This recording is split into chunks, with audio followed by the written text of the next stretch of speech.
Silakan dibuka surah Hud ayat 69.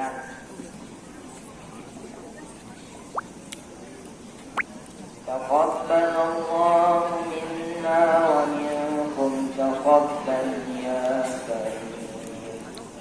A'udzu billahi minasy syaithanir rajim. Bismillahirrahmanirrahim.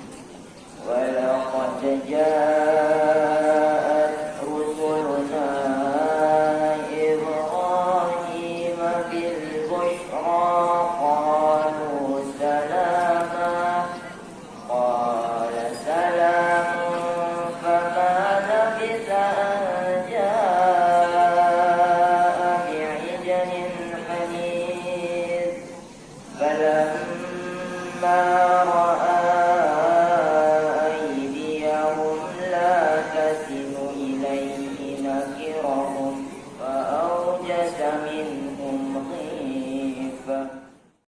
فضحكت فبشرناها بإسحاق ومن وراء إسحاق يعقوب قالت يا ويلتى أألد وأنا عجوز وهذا بعلي شيخا إن هذا لشيء عجيب ذهب عن إبراهيم الروع وجاءته البشرى يجادلنا في قوم لوط إن إبراهيم لحليم أواه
قالوا يا شعيب ما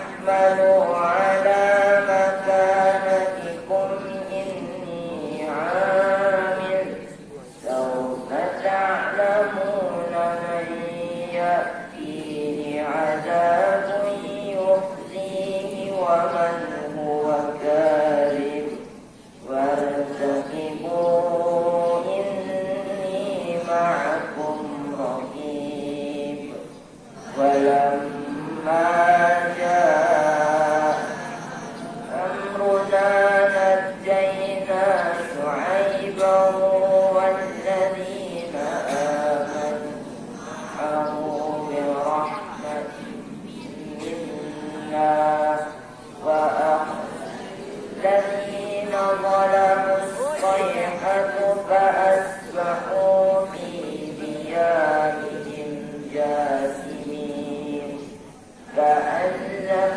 يغنوا فيها ألا بعدا لمدين كما بعدت ثمود صدق الله العظيم. Acara kedua yakni penyampaian pidato yang akan disampaikan oleh teman kita yaitu Ummul Karamah. Kepada Ummul Karamah. Bismillahirrahmanirrahim. Assalamualaikum warahmatullahi wabarakatuh.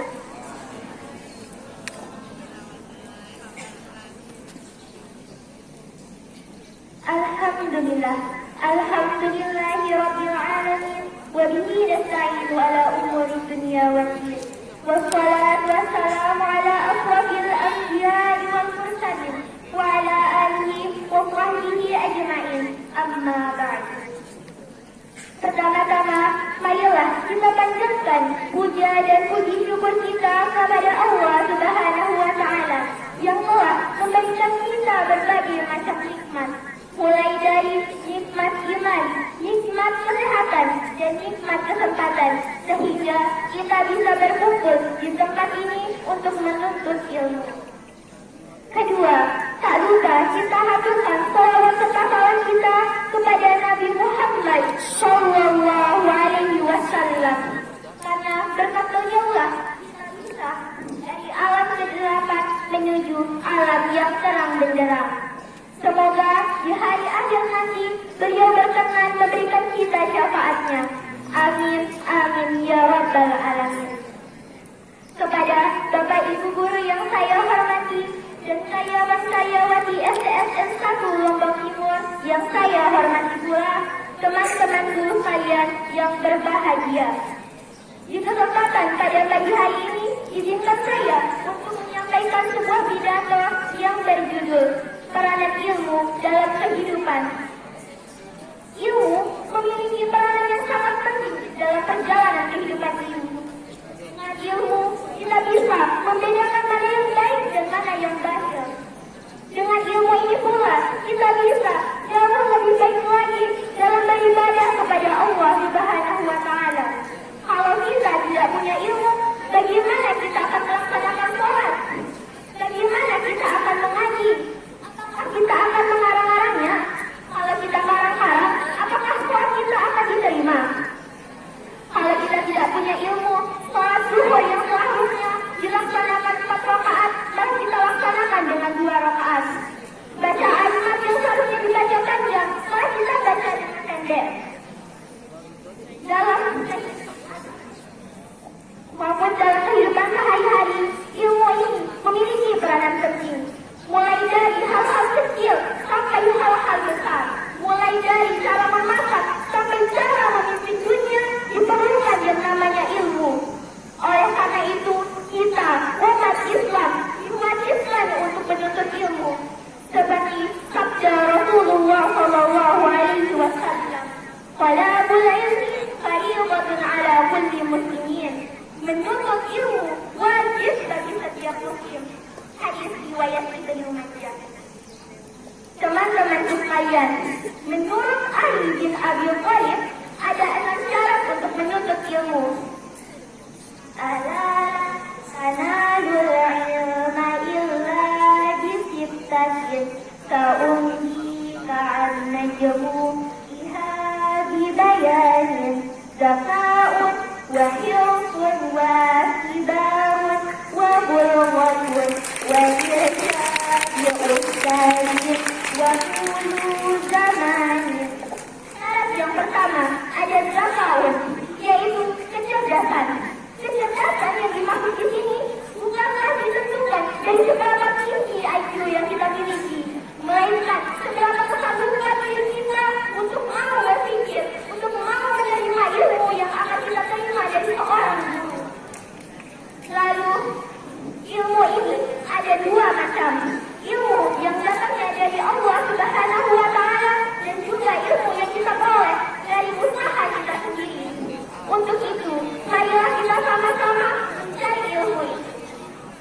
Lalu, syarat yang kedua adalah wahyu, yaitu semangat atau kesungguhan. Seorang mencari ilmu harus bersungguh-sungguh dalam mendapatkan ilmu itu. Dalam mencari ilmu tidak bisa dilakukan dengan asal-asalan. Mencari ilmu itu harus dilakukan dengan sungguh-sungguh.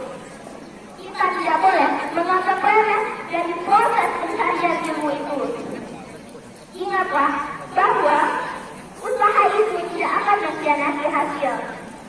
Lalu, syarat yang ketiga, ikhtibarun, sabar. Dalam mencari ilmu tidak boleh dilakukan secara tergesa-gesa. Kalau kita lakukan secara tergesa-gesa, ditakutkan ada proses yang terlewat, karena setiap proses itu berharga. Lalu, yang keempat, muhbatun, yaitu adanya biaya atau modal. Modal itu tidak harus digambarkan dengan harga. Modal itu bisa juga dengan tenaga dan waktu. Untuk itu, seorang pencari ilmu harus berani mengorbankan tenaga, waktu, bahkan harta yang dimilikinya untuk mendapatkan ilmu yang dicarinya. Lalu, yang kelima, irsyad ustadzin, petunjuk dari guru. Arahan dari seorang guru akan membimbing para pencari ilmu untuk mendapatkan ilmu yang dicarinya. Oleh karena itu, untuk kita semua yang ingin mendapatkan ilmu, carilah guru yang sesuai dengan bidang yang kita ingin dapatkan. Lalu, yang terakhir, zamannya. Dulu zamannya, yaitu waktu yang lama. Tentunya, dalam mendapatkan ilmu, ada serangkaian proses yang harus kita lakukan. Waktunya ini tidaklah singkat. Dari hal-hal kecil hingga hal-hal besar. Dari pelajaran sederhana sampai pelajaran yang tinggi. Dari tahun sampai ke perguruan tinggi. Kita harus sabar dalam menuntut ilmu. Oleh karena itu, teman-teman semua, marilah kita manfaatkan hobi yang kita miliki ini untuk mencari ilmu itu. Mulailah belajar sedari kecil, karena belajar sedari kecil itu bagaikan mengukir di atas batu. Artinya, kita tidak akan cepat lupa. Namun, kalau kita belajar ketika sudah tua, itu bagaikan mengukir di atas air. Artinya, kita akan cepat lupa. Jadi, marilah kita manfaatkan waktu yang kita miliki. Dan yang terakhir, dalam menuntut ilmu, kita harus memperhatikan adab dan juga akhlak kita. Karena akhlak itu ada di atas ilmu. Mungkin ini saja yang bisa saya sampaikan. Semoga apa yang saya sampaikan tadi memberikan manfaat bagi kita semua. Dan semoga kita hatinya untuk tidak bermalas-malasan dalam mencari ilmu itu. Karena kita tidak tahu kapan kita akan mati. Sekian dari saya. Mohon maaf apabila ada kesalahan kata yang disengaja maupun tidak disengaja. Wabillahi taufiq wal hidayah. Wassalamualaikum warahmatullahi wabarakatuh. Kelas 9 apabila ada kesalahan kata mohon dimaafkan. Sekian dari kelas kami. Terima kasih. Wassalamualaikum warahmatullahi wabarakatuh.